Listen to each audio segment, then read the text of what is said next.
لا یعنی کلام.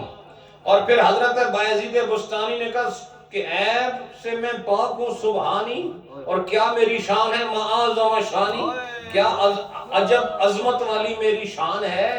تو فرمایا کہ حضرات ایک اور قول بھی ہے اسی طرح شطحیات سے، اسی شطحیات سے، مجھے بھی یاد نہیں بزرگوں کا نام، لیکن انہوں نے کہا سورج میرے حکم سے طلوع ہوتا ہے.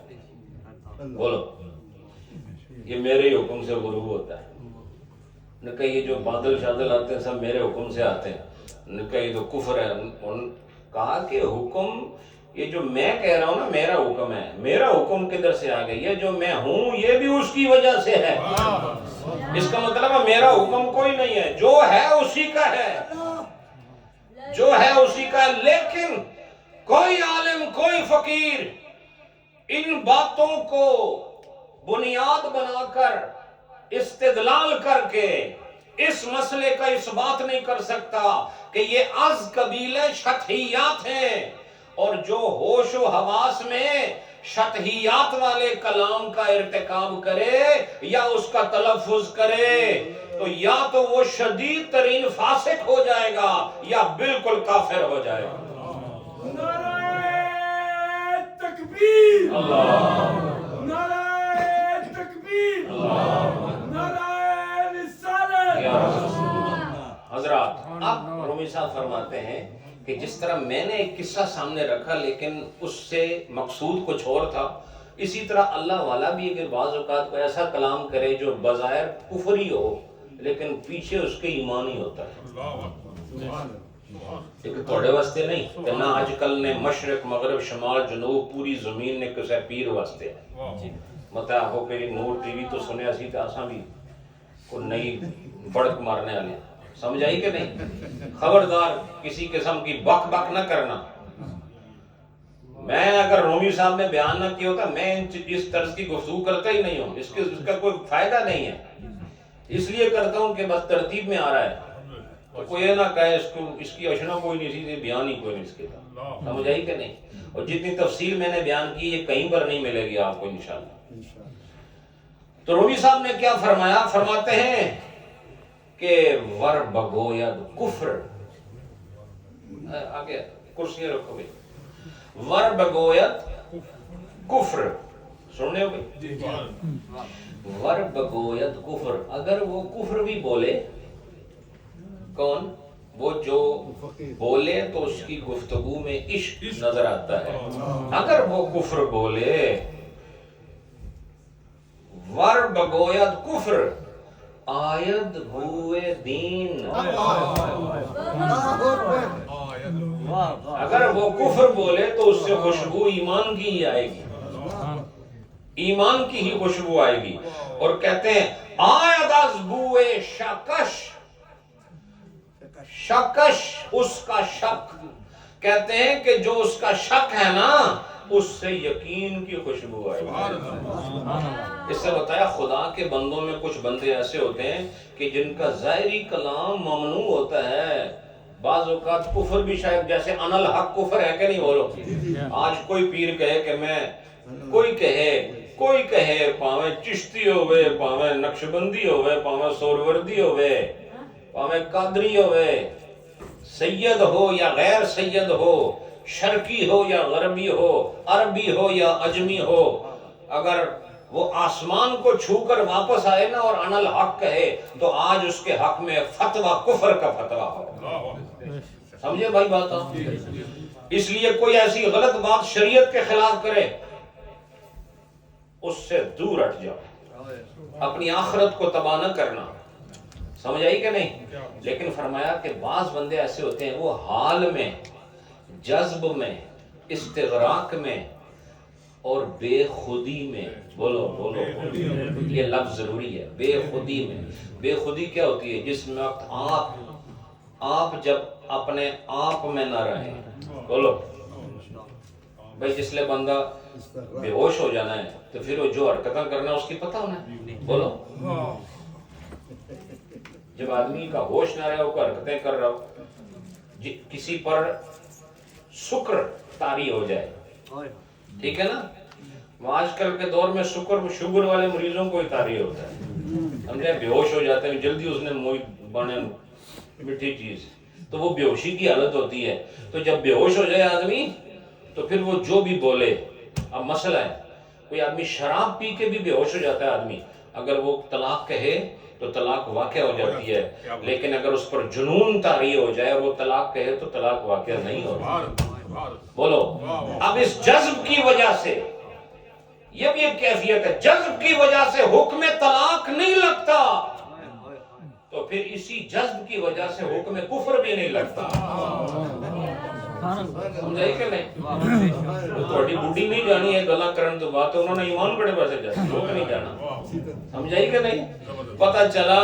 لیکن اب اس کو جذب ہے یا نہیں, تمہارے پاس کون سا ایسا میٹر ہے جو اس کی کچھ میں لگاؤ گے تو آپ کو پتہ چل جائے گا یہ جذب میں بول رہا ہے اور ابھی یہ عقل میں بول رہا ہے. لہٰذا آج کل فتنوں کا زمانہ ہے, شرارت کا زمانہ ہے, صرف جبے و کبے کا زمانہ ہے, ایمان چھیننے کے درپے ہو گئے لوگ. آج کل ڈھول ڈھماکہ ہی طریقت ہے, آج کل گھنگرو باندھ کے ناچنا طریقت ہے, آج کل عورتوں کو سٹیج پر لا کر نبی کی نعتیں پڑھوانا اس کو آج طریقت اور نبی کی محبت کے ساتھ جڑا ہوا ہے. جس آدمی نے مسجد چھوڑ دی ہے, جس نے مصلی چھوڑ دیا ہے, جس نے طہارت کو ترک کر دیا ہے, وہ آج لوگوں کے امام نظر آ رہے ہیں. اس لیے حضرات یاد رکھو, اصل کسوٹی شریعت محمدی ہے. ہم نہ کسی نسل کو جانتے ہیں نہ کسی نام کو جانتے ہیں, ہم ہر قدم پر شریعت مصطفیٰ کا احترام کرنا چاہتے ہیں.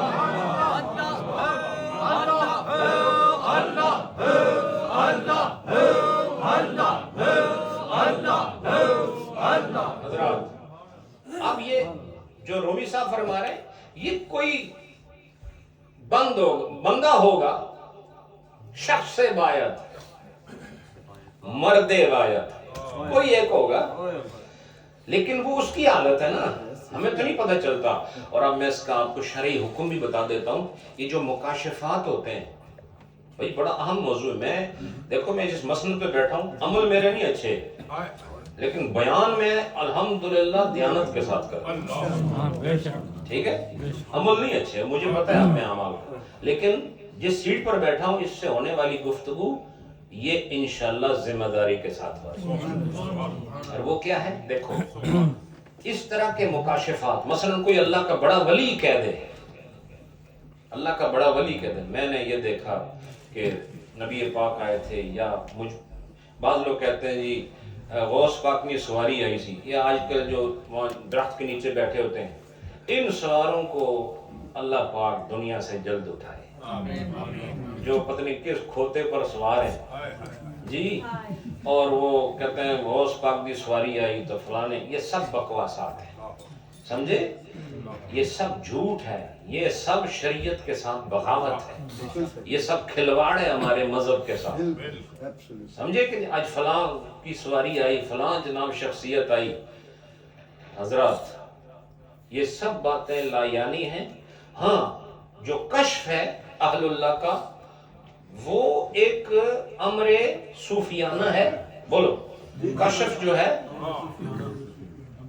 امر صوفیانہ ہے اور ثابت ہے.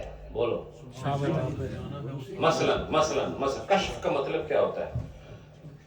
when you undraw something, that is called کشف.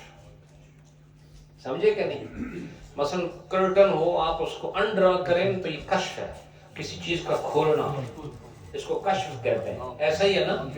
تو دیکھو, کشف کا مطلب یہ کہ آپ کو پتہ چلا ایسی بات کا جو کسی اور کو پتہ نہیں. جیسے بولو, جیسے حضرت صدیق اکبر نے اپنے وصال سے پہلے بتا دیا تھا کہ میں فوت ہو جاؤں گا اور پھر بعد میں میرے گھر میں ایک بیٹی پیدا ہو. بولو, اور وصیت کس کو کر رہے تھے؟ حضرت عائشہ الصدیقہ کو. بولو. اب یہ کیا ہے؟ ایک پردے کی چیز تھی.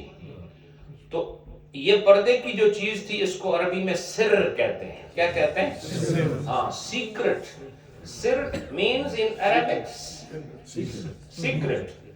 تو جب سیکرٹ ریویل ہو نا تو اس کو دیٹ از نون ایز کشف، ٹھیک ہے، اس کو کشف کہتے ہیں۔ تو حضرت صدیق اکبر کے لیے بولو کشف ہوا کہ نہیں؟ اور پھر حضرت عمر کو نہامند کی زمین کا کشف ہوا کہ نہیں؟ بولو نا، ہوا نا؟ صدیق اکبر کا کشف اور عام جو انکشافات ہیں اور حضرت عمر کا جو کشف اور عام انکشافات ہیں، ان کو ذرا سمجھ لیں کہ حضرت صدیق اکبر نے ایک بات کی، یہ کشف تھا آپ کو، اس کشف کو ماننا ضروری ہے کہ نہیں؟ اس پر ایمان لانا ضروری ہے کہ نہیں؟ میں کہتا ہوں ضروری ہے، اس لیے کہ بعد میں وہ ہو گیا۔ بولو بولو، بعد میں وہ ہو گیا۔ اور اسی طرح حضرت فاروق اعظم نے جب حضرت ساریہ کو پکارا تھا، آواز دی تھی، تو بعد میں جب وہ لشکر آیا تھا، جو ہوا وہ ثابت بھی ہوا کہ نہیں؟ بولو نا، ثابت ہو گیا۔ تو اب اس کا مطلب کیا ہوا کہ ایسا کشف کہ جس کشف کے اظہار کے بعد اس کا نتیجہ بھی لوگوں کے آگے آ جائے، اس کشف کو ہم حجت مانتے ہیں۔ اس کے علاوہ جتنے بھی انکشافات ہیں شریعت میں ان کا حکم قطعی نہیں ہے، ان پر ایمان لانا ضروری نہیں۔